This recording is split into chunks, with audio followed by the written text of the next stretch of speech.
జగన్మోహన్ రెడ్డి ముఖ్యమంత్రి అవ్వటానికి సొంత బాబాయిని హత్య చేస్తే మరో బాబాయిని తిరుమలను దోచుకోమని పంపాడని ఏపీ దేవాదాయ శాఖ మంత్రి ఆనం రామనారాయణ రెడ్డి మండిపడ్డారు. స్వామివారి ప్రసాదం లడ్డూ తయారీలో వాడే నెయ్యి సరఫరా చేసే కంపెనీలు 3 సంవత్సరాలు అనుభవం ఉండాల్సి ఉంటే కనీసం సంవత్సరం కూడా అనుభవం లేనటువంటి కంపెనీలకు టెండర్ కట్టబెట్టి దోచుకున్నారని విమర్శించారు. జగన్మోహన్ రెడ్డి కోట్లాది మంది హిందువుల మనోభావాలను దెబ్బతీశాడని, ఇంత అపవిత్రం జరుగుతుంటే ఏమీ తెలియని నంగనాచిలా ప్రధాని నరేంద్ర మోడీకి లేఖ రాయడం విడ్డూరంగా ఉందని అన్నారు. రాష్ట్రంలో టీడీపీ అధికారంలోకి వచ్చి 100 రోజులు గడవడంతో ఇది మంచి ప్రభుత్వం అనే కార్యక్రమం చేపట్టి ప్రజలకు పలు సంక్షేమ కార్యక్రమాలపై అవగాహన కల్పిస్తున్నామని తెలిపారు. పరీక్షలు నిర్వహించిన తర్వాత వాస్తవాలు బయటకు వచ్చాయి. అందులో వాడే ఆహార పదార్థాలన్నీ కూడా తక్కువ క్వాలిటీ పదార్థాలను వాడారని, అనేక రకాల కల్తీలు జరిగాయని ల్యాబ్ రిపోర్ట్స్ స్పష్టం చేశాయి.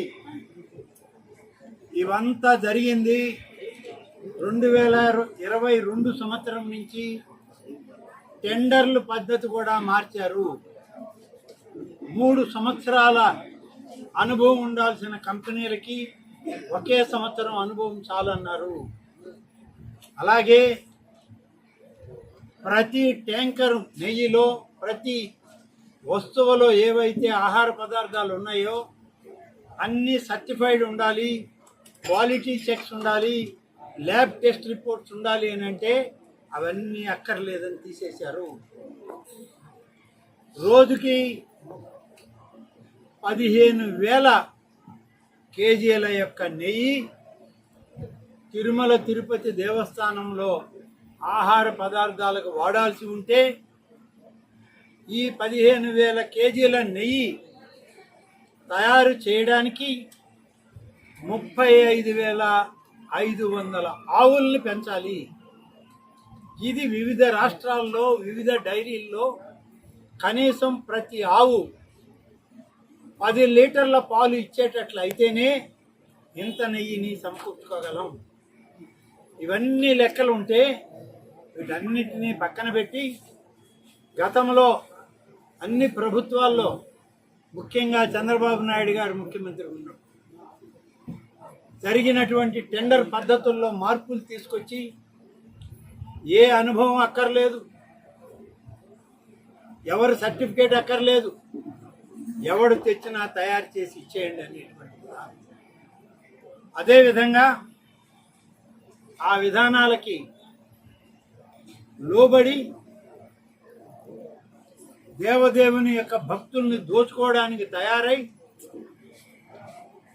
అనేక సంవత్సరాల నుంచి ఈ దోపిడీకి పని చేసినటువంటి ప్రభుత్వం వైఎస్ఆర్ కాంగ్రెస్ పార్టీ, జగన్మోహన్ రెడ్డి గారి ప్రభుత్వం. జగన్మోహన్ రెడ్డి గారు ముఖ్యమంత్రి అవడానికే ఒక బాబాయిని బలి చేశారు. గొడ్డు నెయ్యి, గొడ్డు కొవ్వుతో వచ్చే నెయ్యి, చేప నూనెతో వచ్చే నెయ్యి, పంది కొవ్వుతో వచ్చే నెయ్యి, వీటన్నిటినీ కల్తీ చేసి ప్రసాదాల్లో వాడుకొని దోచుకోమని మరొక బాబాయికి అప్పచెప్పాడు. నీ బాబాయిల కోసరం, నీ అధికారం కోసరం, నీ దోపిడీ కోసరం హిందువుల మనోభావాల్ని దెబ్బతీసేటువంటి ప్రయత్నం జగన్మోహన్ రెడ్డి చేసి ఇవాళ నంగనాచిలాగా ఏమీ తెలియదు అన్నట్టు ఒక ఉత్తరం రాశాడు ప్రధానమంత్రి గారికి. ఉత్తరం రాయడంలో తప్పు లేదు. ఏమని రాశాడు ఆ ఉత్తరంలో? నేను వేసినటువంటి తిరుమల బోర్డులో బీజేపీ సభ్యులు కూడా ఉన్నారు అన్నాడు.